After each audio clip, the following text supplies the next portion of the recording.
Hello दोस्तों, welcome back to my channel knowledgeable brain. और आज हम डिस्कस करने वाले हैं W.H. ऑर्डन की poem in memory of W.B. Yeats के बारे में। साथ ही साथ हम जानेंगे इस पोएम के literary devices, rhythm, theme, style के बारे में भी। तो चलिए बिना टाइम वेस्ट करे वीडियो की शुरुआत करते हैं।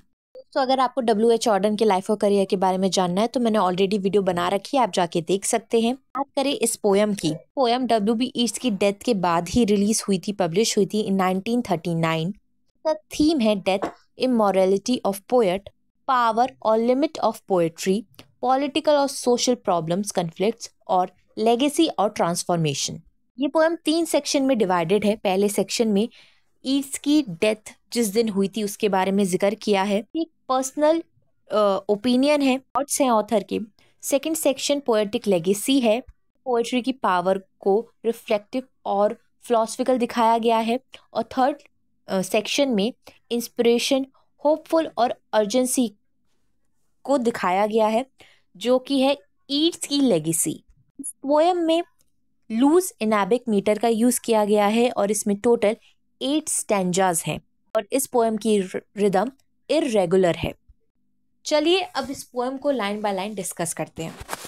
पोएम की शुरुआत में स्पीकर बोलते हैं, he disappeared in the dead of winter. ये बताते हैं कि ईट्स जो है, W.B. ईट्स जो है, वो सर्दियों में उनकी डेथ हुई थी।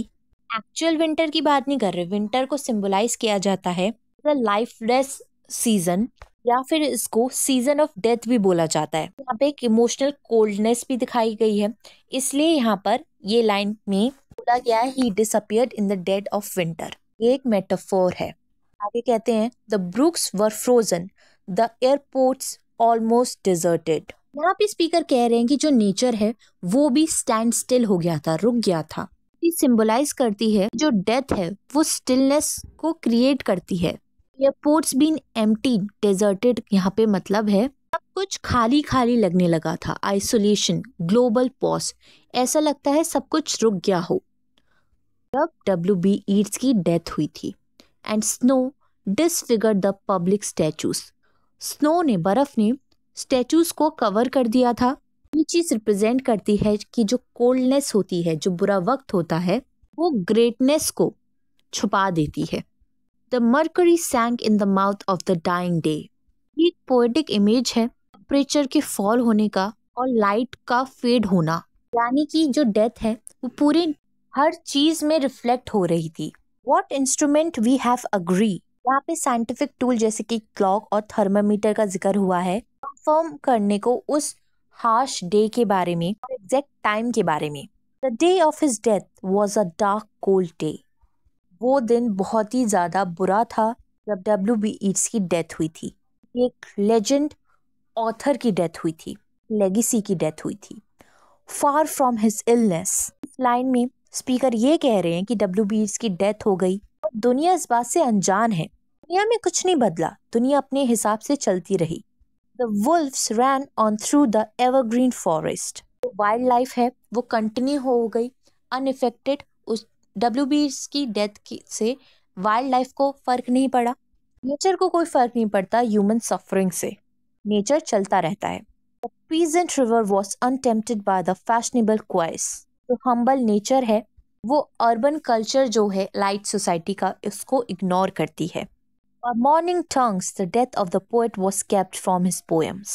लोगों ने उसकी आत्मा की शांति के लिए प्रे किया, लेकिन ईट्स की जो पोएम है वो हमेशा अमर रहेगी, जिंदा रहेगी, जिसको डेथ भी छू नहीं सकती। But for him it was his last afternoon as himself, an afternoon of nurses and humors।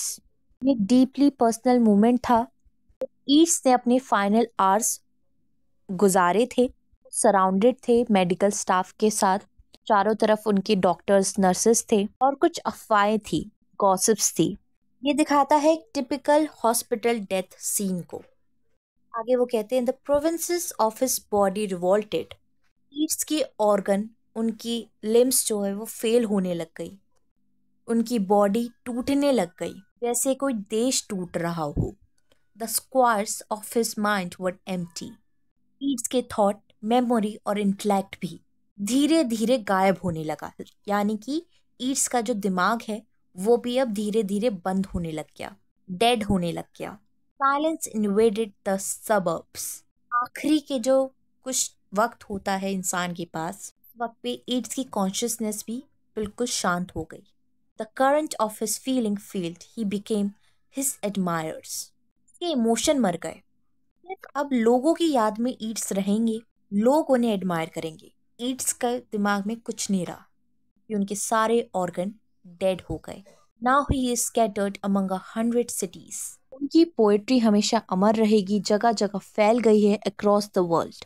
यानी कि उनका इन्फ्लुएंस जो है वो पूरी दुनिया में है, चाहे वो इस दुनिया में खुद हो या ना हो। And Holi given over the unfamiliar affection. यानी कि अलग अलग लोगों ने उनके वर्क को इंटरप्रेट किया अलग अलग विजन में, जो कि ईट्स ने कभी सोचा भी नहीं होगा। To find his happiness is another kind of word. ये एक मेटाफॉर है। ईट्स की जो सोल है, उसकी जो लेगेसी है, अब उसने शांति ढूंढ ली है। And to be punished under a foreign code of consciousness. Yeats का वर्क शायद कहीं ना कहीं जज करे अलग अलग डिफरेंट वैल्यूज के साथ। कुछ कल्चर उसको शायद मिसअंडरस्टूड भी करे, लेकिन the words of a dead man are modified in the guts of the living. जो ईट की पोएट्री है, रीडर्स उससे अलग अलग वर्जन में कन्वर्ट करेंगे, अलग अलग वर्जन में समझने की कोशिश करेंगे, मॉडिफाई करने की कोशिश करेंगे। की वजह से ईट्स हमेशा अमर रहेंगे। But in the importance and the noise of tomorrow, यानी कि जो क्योस है फ्यूचर का, when the broker are roaring like beast on the floor of the bros, stock market के ट्रेडर हैं, शाउट करेंगे। ये चीज सिंबल है कैपिटलिज्म और डिसऑर्डर का। And the poor have the sufferings to which they are fairly accustomed. गरीब लोग हैं वो कंटिन्यू करेंगे अपनी सफरिंग को, कुछ भी नहीं बदला है। And each in the cell of himself is almost convinced of his freedom. जो लोग फंसे हुए हैं आइसोलेशन में, वो ऐसा होप करेंगे कि वो आज़ाद हो जाएंगे, जो कि क्या है, साइकोलॉजिकल इम्प्रिजमेंट है। आगे कहते हैं, a few thousand will think of this day. कई हजार लोग इस दिन को सोचेंगे भी, याद भी करेंगे। As one thinks of the day when one did something slightly unusual. लेकिन वो मेमोरी भी धीरे धीरे गायब होने लग जाएगी वक्त के साथ साथ। What instrument we have agree the day of his death was dark cold day. Again emotional statement. जो हिस्ट्री है वो सिर्फ रिकॉर्ड्स को देखती है, ना कि इमोशंस को। हम लोग याद करेंगे कि डब्ल्यू बीट्स की डेथ इस दिन हुई थी, लेकिन कोई भी याद नहीं कर पाएगा उस इमोशन को जो लोगों ने फील करे थे उनके मरने के बाद। तो यहाँ पे फर्स्ट स्टैंजा खत्म हो जाता है। सेकंड स्टैंजा में वो पावर और लिमिटेशन की बात करते हैं पोएट्री की। कहते हैं, you were silly like us, your gift survived it all. फिर वो कह रहे हैं कि डब्ल्यू ई ईट्स के अंदर भी कुछ खामियां थी, लेकिन उसके बावजूद जो उनका पोएटिक गिफ्ट था, उसकी वजह से उनके लिए सब कुछ परफेक्ट था। खामियों को भी इग्नोर कर दिया जाता था। The parish of rich women physical decay.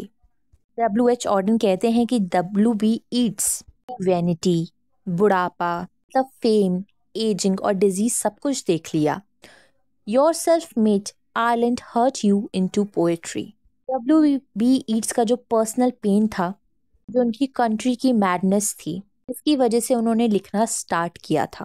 क्योंकि W.B. ईट्स एक आयरिश थे, वहाँ पे जो राइटर्स थे उनके ऊपर काफ़ी ज़्यादा रिस्ट्रिक्शंस थे, उन्होंने भी काफ़ी कुछ सफ़र किया है। आगे स्पीकर कहते हैं, now island has her madness and her weather still. अभी जो आइलैंड है इसमें जो ट्रबल है वो चलता ही रहेगा, कुछ भी नहीं बदला। For poetry makes nothing happen, it survives. Poetry world को डायरेक्टली चेंज नहीं कर सकती है, लेकिन ये हिस्ट्री में हमेशा अमर रह जाती है।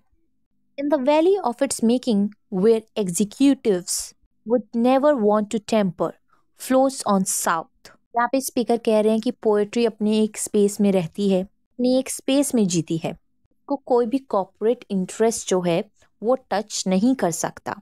यानी कि जो कला होती है, आर्ट होती है, वो हमेशा अमर रहती है। From branches of isolation and the busy Greaves. जो लोनली प्लेसेस होती है, इमोशनल पेन होता है, उससे पोएट्री निखर कर आती है। Raw towns that we believed and die in, it survives. जिंदगी छोटी है, हार्श है, वहीं पे जो पोएट्री है वो सरवाइव करती है। A way of happening a mouth. Poetry कोई एक्शन नहीं है, एक एक्सप्रेशन है, अपनी फीलिंग, अपनी थॉट का एक आवाज है जो हर किसी तक पहुंच जाती है। अब थर्ड स्टैंजा में स्पीकर कहते हैं, अर्थ रिसीव एन ऑनर्ड गेस्ट। अर्थ ने, पृथ्वी ने ईट्स को एक डिग्निफाइड सोल समझा था। William Yeats is laid to rest. यहाँ पे डायरेक्टली स्पीकर ने अनाउंस कर दिया विलियम ईट्स का यूरियल।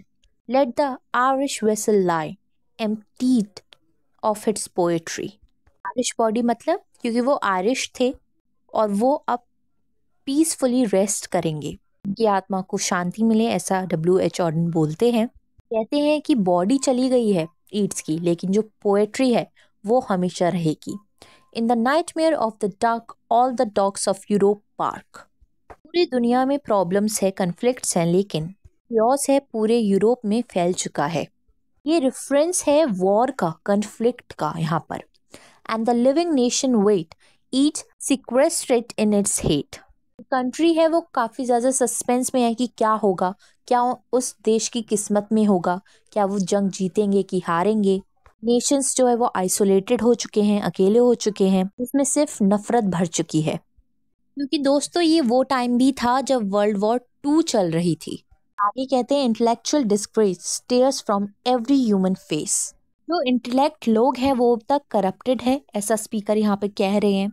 हर एक इंसान जो है वो मेंटल, इमोशनल और मॉरल डिके की तरफ बढ़ता जा रहा है। And the seas of pity lie locked and frozen in each eye. Sympathy exit कर चुकी है, खत्म हो चुकी है लोगों के अंदर से सिंपैथी। कहीं ना कहीं ये सप्रेस्ड है कुछ लोगों के अंदर, पूरी तरीके से खत्म नहीं हुई है। आगे कहते हैं, follow poet follow right to the bottom of the night. Yeats से अर्ज्ड किया जा रहा है कि वो लीड करे, लोगों को रास्ता दिखाए उनकी डेथ के बाद भी, क्योंकि ये क्या है, डार्केस्ट मोमेंट है ह्यूमैनिटी का। With your unconstraining voice still persuade us to rejoice.